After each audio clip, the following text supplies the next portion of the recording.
Hello friends, स्वागत है आप सबका आपके अपने चैनल आज क्लासेस पर। आज मैं आप लोगों के सामने एक वीडियो लेकर आया हूँ। हेरोन्स फार्मूला चैप्टर्स का नाम है क्लास 9 और ये चैप्टर बहुत ही आसान है और इसमें आपको प्रीवियस नॉलेज की कोई ज़रूरत नहीं। इसमें हमें सिर्फ आपको ट्रायंगल्स के एरिया निकालने के लिए हेरोन्स जो है उन्होंने ट्रायंगल पर बहुत सारा काम किया था।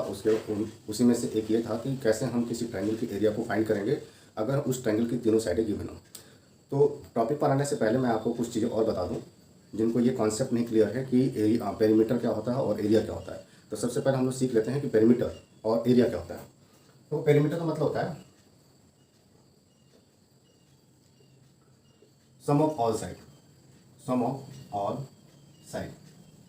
जैसे अगर हमारे पास ट्राइंगल है, अगर इसका हम नाम लिखते हैं ABC और इस ट्राइंगल का पेरीमीटर निकालने के बजाय तो पेरीमीटर,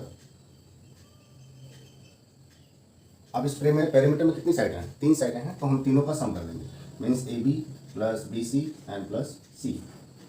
उसी तरह से अगर हमारे पास कोई क्वाड्रिलेटरल है, जैसे ये क्वाड्रिलेटरल है PQRS, तो अगर आपको इस क्वाड्रिलेटरल का पेरीमीटर निकालने के बोला जाए तो पेरीमीटर को अगर हम P से रिप्रेजेंट करें तो यहाँ पर पेरीमीटर इक्वल टू होगा PQ plus QR plus RS and plus S।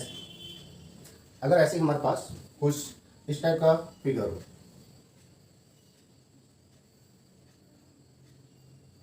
तो ABCDEF,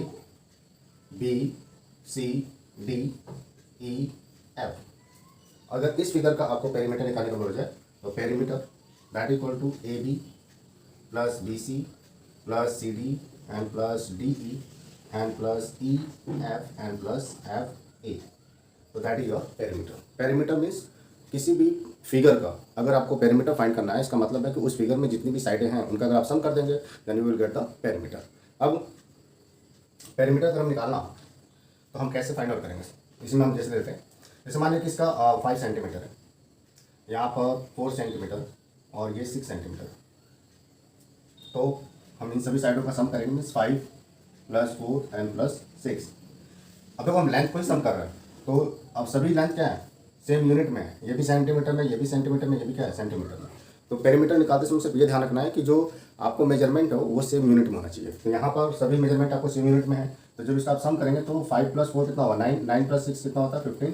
अब ये सभी सेंटीमीटर में थे इसलिए आंसर भी किस में आएगा? सेंटीमीटर में। तो आपको पेरीमीटर भी किस में आ जाएगा? सेंटीमीटर में। अब जैसे मान लीजिए कि ये 6 है, ये आपको 8 है, ये आपको 12 है और ये आपको 5 है।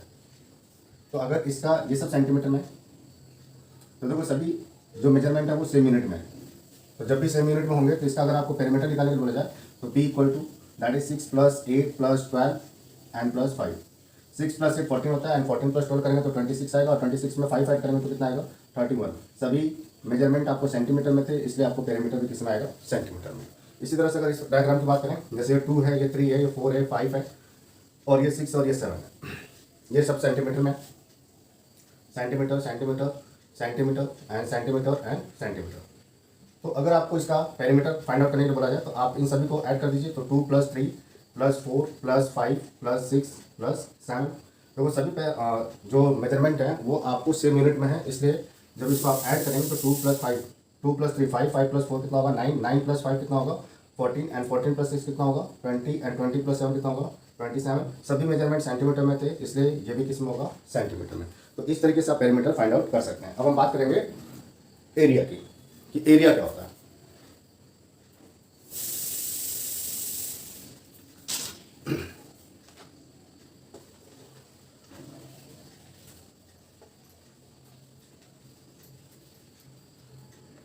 अब इसमें जैसे कुछ फिगर्स जो डिफाइंड होते हैं, डिफाइंड फिगर का मतलब जिनकी हमें डिफिनेशन पता होती है, ऐसे फिगर का पेरीमीटर निकालने के लिए हमारे पास पर्टिकुलर फार्मूला होता है। आप चाहो तो फार्मूला यूज़ करके पेरीमीटर निकाल सकते हैं या फिर ऐसे फिगर्स का एरिया निकालने के लिए भी हमारे पास फार्मूला होता है।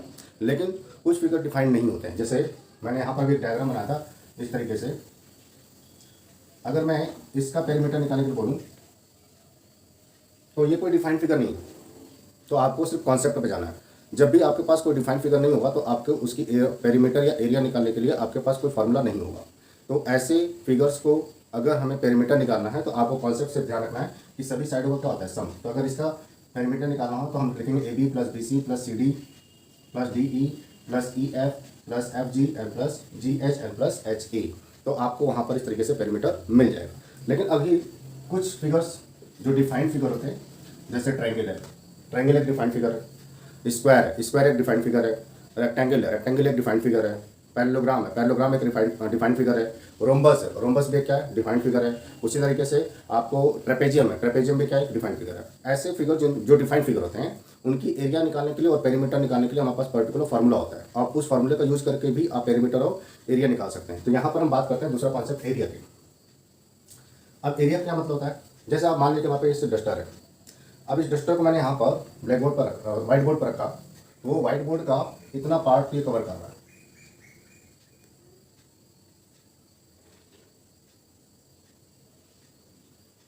देखिए, तो जितना पार्ट ये कवर करेगा, जिसको मैं यहाँ पर लाइनिंग बना रहा हूँ, उसको हम बोलते हैं एरिया। इसको हम बोलते हैं एरिया। अब आपको ये ध्यान रखना है कि जो डिफाइंड फिगर होते हैं उनकी एरिया निकालने के लिए हमारे पास पर्टिकुलर फार्मूले होते हैं। लेकिन जो अनडिफाइंड फिगर होते हैं, जैसे अगर आपको कोई लीफ की एरिया निकालने के लिए बोल दिया जाए कि आप इस लीफ की एरिया निकालो, तो लीफ की एरिया निकालने के लिए हमारे पास कोई फिक्स फार्मूला नहीं है। तो वहाँ पर हम क्या यूज़ करेंगे, ग्राफ शीट पेपर। तो ये आप क्लास 6 में या उससे पहले भी क्लास में पढ़ चुके होंगे कि हम अनडिफाइंड फिगर की एरिया कैसे निकालें। लेकिन जो यहाँ पर हमारे पास डिफाइंड फिगर होते हैं, जैसे आपको ट्रायंगल है, जैसे आपको स्क्वायर है, जैसे आपको रेक्टेंगल है, जैसे आपको पैरेललोग्राम है, जैसे आपको रोम्बस है, ये सब डिफाइंड फिगर है। और डिफाइंड फिगर की एरिया निकालने के लिए हमारे पास पर्टिकुलर फार्मूला होता है। तो हम उन फार्मूले का यूज़ करके भी उसकी एरिया निकाल सकते हैं। तो मैं यहाँ पर इसमें हम डिफाइंड फिगर की बात करेंगे। इस टाइप के जो फिगर्स होते हैं इनका एरिया निकालने के लिए आप पिछले क्लास में पढ़ चुके हो, वहाँ पर हम ग्राफ शीट पेपर यूज़ करते हैं। और वहाँ पर जो इस फिगर की बाउंड्री के अंदर जितने भी स्मॉल स्क्वायर्स आते हैं उन सबको काउंट कर लेते हैं, then that is the area. तो यहाँ पर मैं बात करूँगा पर्टिकुलर फिगर जो डिफाइन होते हैं। तो हम सबसे पहले बात करते हैं स्क्वायर। अब आपको पता है कि स्क्वायर जो होता है, ऐसे फिगर को या ऐसे क्वाड्रेटर को हम स्क्वायर बोलते हैं जिसकी ऑल साइड इक्वल होती है एंड ईच एंगल 90 डिग्री का होता है। तो ऐसे फिगर को हम लोग बोलते हैं स्क्वायर फिगर या स्क्वायर। तो अगर इसको हम ए मानेंगे तो ये भी ए होगा, ये भी ए होगा और ये भी क्या होगा, ए होगा। तो अगर हम इसका पेरीमीटर निकालें, तो अगर मैं पेरीमीटर को पी से रिप्रेजेंट करूं तो पेरीमीटर इक्वल टू होगा 4 इंटू साइड, या इसको हम लिखेंगे 4 और साइड का मतलब हो गया ए। तो हमारे पास फार्मूला हो गया 4a। इसका एरिया निकालने के बाद हमारे पास फार्मूला होता है area that equal to side into side, या इसको हम सिंपल से बोलेंगे a into a, that means a square. अब देखो इसमें जैसे मान लो कि अगर साइड यहाँ पर 4 सेंटीमीटर हो जाए तो ये भी 4 सेंटीमीटर होगा, ये भी क्या होगा 4 सेंटीमीटर होगा, ये भी क्या होगा 4 सेंटीमीटर होगा। अब अगर इसकी एरिया निकाला जाए फार्मूला रखे तो साइड इंटू साइड होगा, तो ये क्या होगा 4 सेंटीमीटर इंटू 4 सेंटीमीटर। अब 4 को 4 से मल्टीप्लाई करेंगे तो 16, और सेंटीमीटर को सेंटीमीटर से मल्टीप्लाई करेंगे तो क्या होगा सेंटीमीटर स्क्वायर। इसलिए एरिया की जो यूनिट होती है वो स्क्वायर यूनिट होती है। एरिया की यूनिट क्या होती है, स्क्वायर यूनिट। जैसे आपने देखा होगा कि कहीं लोग प्रॉपर्टी देखने जाते हैं तो आप पूछते हैं कितनी एरिया है, तो वहाँ बोलते हैं कि 1000 स्क्वायर फीट या फिर 2000 स्क्वायर फीट या 100 स्क्वायर मीटर या 200 स्क्वायर मीटर। तो एरिया को हमेशा, एरिया की जो यूनिट होती है वो स्क्वायर यूनिट होती है। नेक्स्ट हम बात करेंगे रेक्टेंगल। आपको पता है कि रेक्टेंगल हम ऐसे क्वाड्रेटर को बोलते हैं जिसकी अपोजिट साइडें क्या होती हैं, इक्वल होती हैं। जैसे यहाँ पर पी क्यू आर एस कर लें, और ईच एंगल कितना होता है 90 डिग्री। अगर हम इसको एल से रिप्रेजेंट करें और इसको बी से, तो हमारे पास जो पेरीमीटर होगा वो होगा 2 in bracket L plus B, और हमारे पास जो एरिया होगी वो होगी एल इंटू बी। तो किसी भी रेक्टेंगल से फिगर के पेरीमीटर निकालने के लिए हमारे पास जो फॉर्मूला होता है वो होता है perimeter equal to 2 in bracket L plus B, और रेक्टेंगल से फिगर का एरिया निकालने के लिए हमारे पास जो फॉर्मूला होता है वो होता है एल इंटू बी। तो लेंथ इंटू ब्रेथ कर देंगे तो आप उस रेक्टेंगुलर फिगर की एरिया फाइंड आउट कर देंगे। अब हम नेक्स्ट फिगर की बात करेंगे। तो हमारे पास नेक्स्ट जो है वो है पैरेललोग्राम।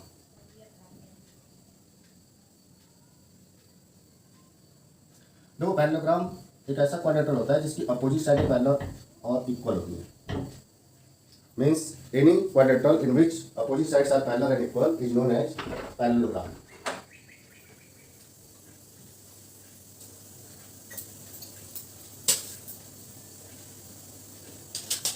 किसी भी क्वाड्रेटल को हम लोग पैरेललोग्राम बोलते हैं अगर उसकी one pair of opposite side parallel और क्या होती है, इक्वल। जैसे ये अगर इसमें ए बी सी डी, तो इसमें A B parallel to C D and A B that equal to क्या होता है, सी डी। उसी तरीके से A D parallel to B C and A D that equal to B C, तो इसको हम बोलते हैं पैरेललोग्राम। पैरेललोग्राम का अगर हम पेरीमीटर निकालेंगे, अगर हम इसको एल से रिप्रेजेंट करें और इसको बी से, तो हमारे पास जो पेरीमीटर होता है P that is 2 in bracket L plus B. बिल्कुल पैरेललोग्राम और रेक्टेंगल दोनों का जो पेरीमीटर होता है उनका फॉर्मूला सेम होता है। अब हमारे पास जो एरिया को अगर हम ए से रिप्रेजेंट करें तो एरिया इक्वल होता है बेस इनटू हाइट। एरिया के लिए हमारे पास फॉर्मूला होता है बेस इनटू हाइट। अब यहाँ पर थोड़ा सा सावधानी रखना है, जब भी हम इस फॉर्मूले का यूज करेंगे तो हम बेस इस पैरेललोग्राम की किसी भी साइड को हम कंसीडर कर सकते हैं। मीन्स जो पैरेललोग्राम होता है उसमें 4 साइड होती हैं और चारों साइडों में से किसी भी साइड को हम लोग बेस कंसीडर कर सकते हैं। लेकिन जो हाइट होगा, जैसे मान लीजिए हमने डीसी को बेस कंसीडर किया, अगर इस साइड को हम बेस कंसीडर करते हैं तो डीसी के जो अपोजिट वर्टेक्स हैं ए और बी, यहाँ से जो परपेंडिकुलर डिस्टेंस होगी वो चाहे पॉइंट ए से हो या फिर पॉइंट बी से, इसको हम हाइट बोलते हैं। उसी तरीके से अगर parallelogram A B C D है, अगर हमने बेस BC कंसीडर किया, तो अगर हम BC को बेस कंसीडर करेंगे तो BC का अपोजिट कौन सी साइड, कौन सा वर्टेक्स है, वर्टेक्स है और वर्टेक्स क्या है, D है। तो D से A से और D से जो परपेंडिकुलर डिस्टेंस होगी, जैसे परपेंडिकुलर डिस्टेंस अगर हम लेंगे तो ये मान लीजिए तो परपेंडिकुलर डिस्टेंस है, तो इसको हम H कंसीडर करेंगे। या फिर हम इसको आगे बढ़ा दें और यहाँ से परपेंडिकुलर डिस्टेंस फाइंड करें तो इसको हम परपेंडिकुलर डिस्टेंस मीन्स हाइट बोलेंगे H। तो इसमें आपको थोड़ा सा ध्यान रखना है कि जब भी हम पैरेललोग्राम लेंगे तो पैरेललोग्राम में जो एरिया निकालने का फॉर्मूला होता है वो होता है बेस इनटू हाइट। तो पैरेललोग्राम में कोई भी साइड को हम बेस कंसीडर कर सकते हैं, लेकिन जब भी हम किसी साइड को बेस कंसीडर करेंगे तो उसके उस साइड के जो अपोजिट वर्टेक्स होगा उससे उसकी परपेंडिकुलर डिस्टेंस को हम यहाँ पर हाइट कंसीडर करेंगे। अब हम बात करते हैं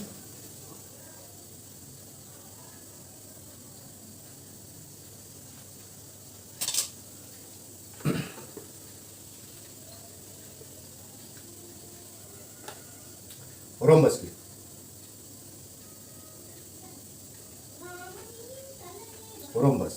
रोम्बस मीन्स कोई भी ऐसा पैरेललोग्राम जिसकी ऑल साइड्स क्या होती हैं, इक्वल, उसको हम लोग रोम्बस बोलते हैं। या हम कह सकते हैं कोई भी ऐसा क्वाड्रेटल जिसकी सभी साइडें इक्वल हों और अपोजिट साइडें पैरेलल हों, उसको हम लोग रोम्बस बोल सकते हैं। जैसे आपने बर्फी खाया होगा तो जो बर्फी का शेप होता है वो लगभग में रोम्बस ही होता है। जैसे A, B, C और D, अगर इसको A मानेंगे तो ये साइड भी A होगी, ये भी A होगा और ये भी क्या होगा, A होगा। अब इसका अगर हम पेरीमीटर निकालें तो पेरीमीटर रोम्बस और स्क्वायर में सिर्फ एक ही चीज़ का डिफरेंस है कि रोम्बस में ऑल साइड इक्वल होती है और स्क्वायर में भी ऑल साइड इक्वल होती है, लेकिन स्क्वायर में ईच एंगल 90 डिग्री का होता है और रोम्बस में ऐसा कंपल्सरी नहीं है। तो जब आपको पेरीमीटर निकालने के लिए बात आएगी तो ये 4 इंटू साइड ही होगा, या इसको हम 4A भी बोल सकते हैं, जहाँ A जो होगा दैट इज द साइड। अगर हम इसकी एरिया निकालने की बात करें तो एरिया निकालने के लिए हम यहाँ पर अगर A को C से ज्वाइन कर दें then we get the diagonal, इसको अगर हम D1 माने, और अगर हम D को B से ज्वाइन कर दें then we get another diagonal और इसको हम D2 माने, then area of rhombus that is D1 into D2 and upon 2।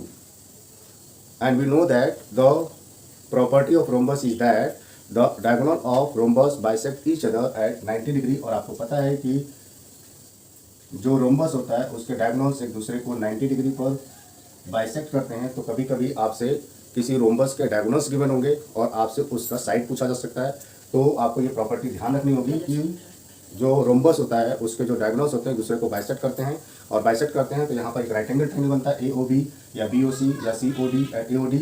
और अगर ये राइट एंगल है तो इसके जस्ट अपोजिट वाली साइड क्या होगी, हाइपोटेन्यूज होगी, और यहाँ पर हम पाइथागोरस थ्योरम यूज करके उसकी साइड को फाइंड आउट कर सकता है अगर किसी रोम्बस के डायगोनल्स गिवन हो।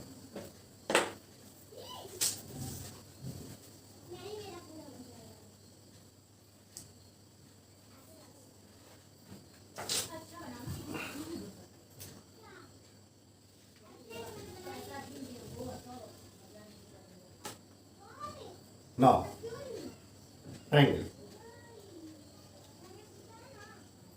अब ट्रायंगल का एरिया निकालने के लिए आपके पास फॉर्मूला है पहले से, this is your A B सी।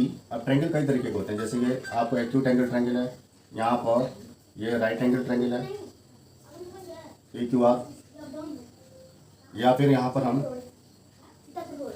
यहाँ पर ए बी सी ले लें तो ये ऑब्ट्यूज एंगल ट्रायंगल।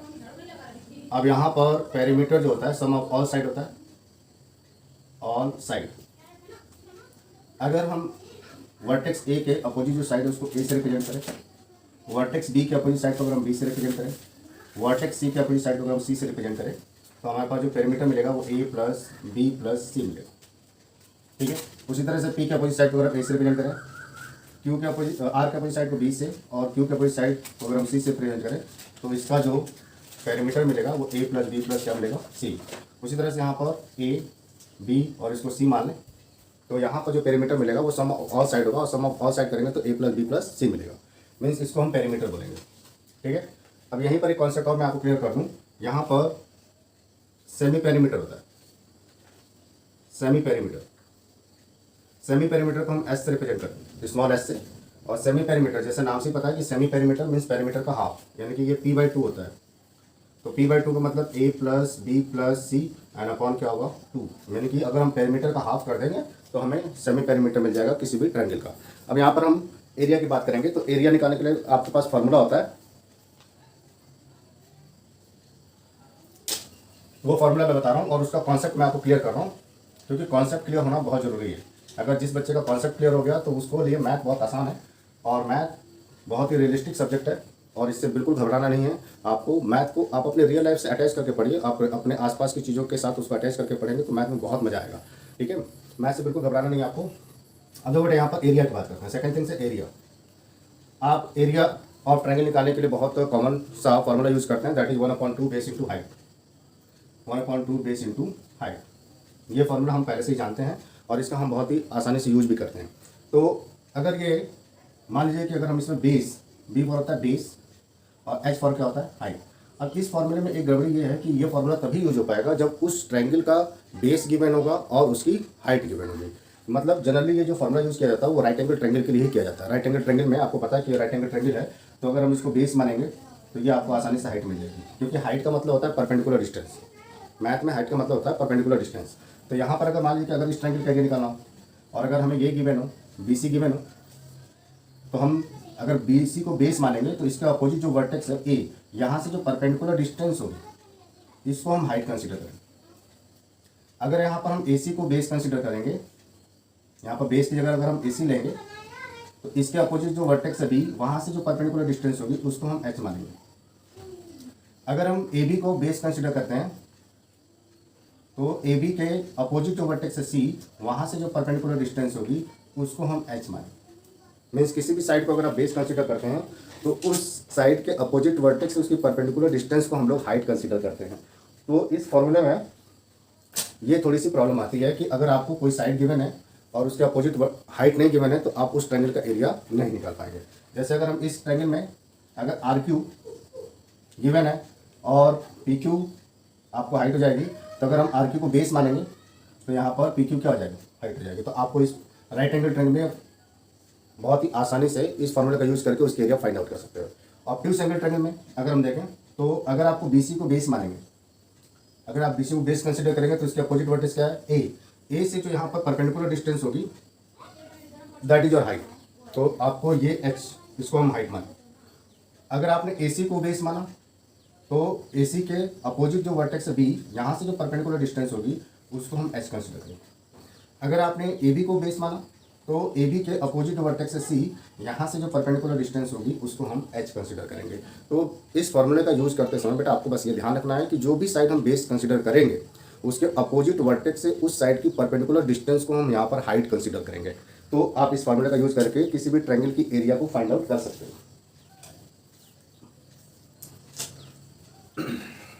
आप देखिए हेरोन्स जो थे उन्होंने ट्रायंगल के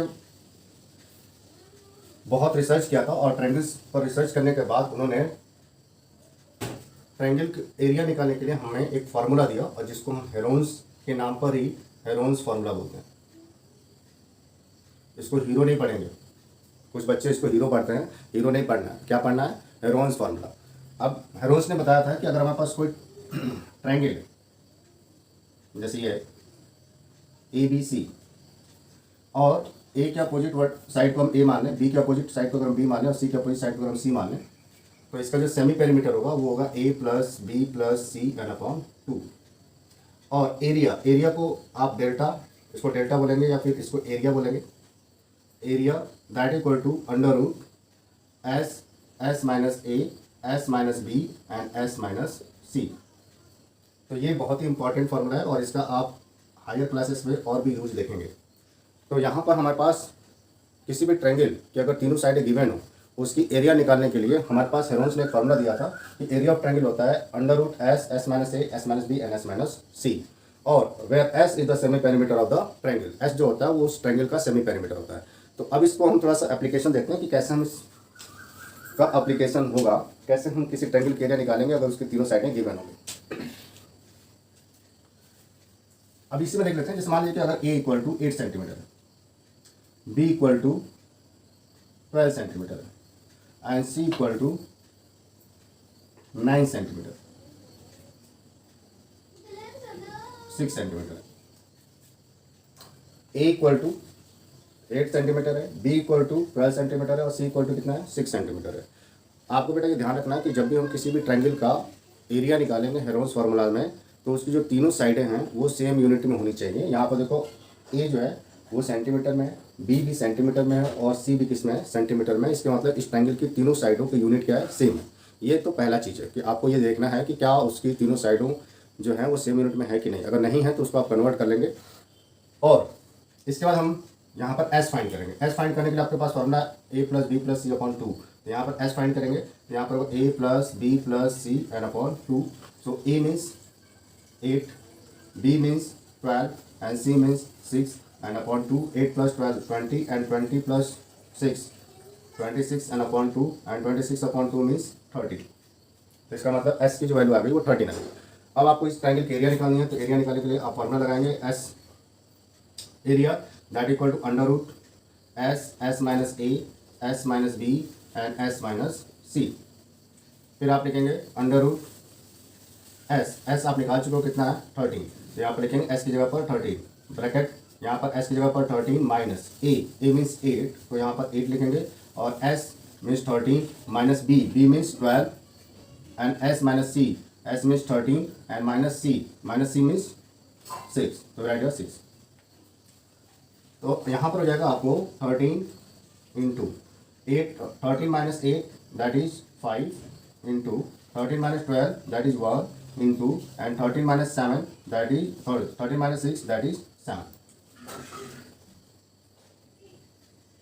अब देखो यहाँ पर किसी भी नंबर, ये सभी प्राइम नंबर है, 13 भी प्राइम नंबर है, 5 भी प्राइम नंबर है और 7 भी क्या है? प्राइम नंबर है। और इनमें से किसी का भी पेयर नहीं बन पा रहा है। तो अगर प्राइम नंबर्स में से किसी का भी पेयर नहीं बन पा रहा है तो उसको आप स्क्वायर रूट नहीं रखेंगे। तो 13 5 65 होता है और 65 को अगर आप 7 से मल्टीप्लाई करेंगे तो 35 3 carry and 42 and 3 45 means 455 centimetre square that is the area of the triangle. एक और हम एग्जांपल लेंगे।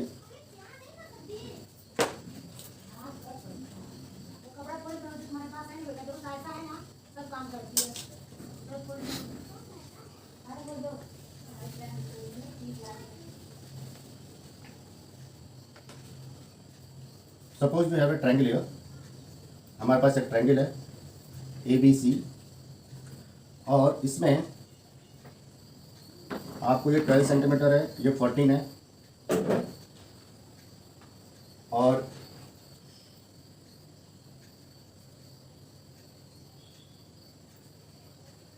इसको भी 41। तो आप सबसे पहले S निकालेंगे। तो S इक्वल टू होगा सम ऑफ 3 साइड्स एंड अपॉन 2। तो 14 plus 14 28 and 28 plus 12 40 and upon 2 it means 20। S की वैल्यू आपको 20 आ गई। अब आपको एरिया निकालना है। तो डेल्टा या area of triangle we use the Heron's formula, then S minus A, S minus B and S minus C. So under root S means 20 and 20 minus A means 14, 20 minus B means 14 and 20 minus C means 12. इसमें से किसी को भी A B C आप consider कर सकते हो, उससे कोई फर्क नहीं पड़ेगा।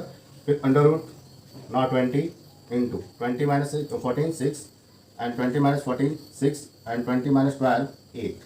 अब यहाँ से बहुत सारे बच्चे गलती करते हैं, वो क्या करते हैं कि इन सभी का मल्टीप्लाई करेंगे और मल्टीप्लाई करने के बाद उसका स्क्वायर रूट फाइंड आउट करने की कोशिश करते हैं और इसमें हो जाती है मिस्टेक्स। तो मैं आपको यहाँ पर आसान तरीका बता रहा हूँ जिससे कि आप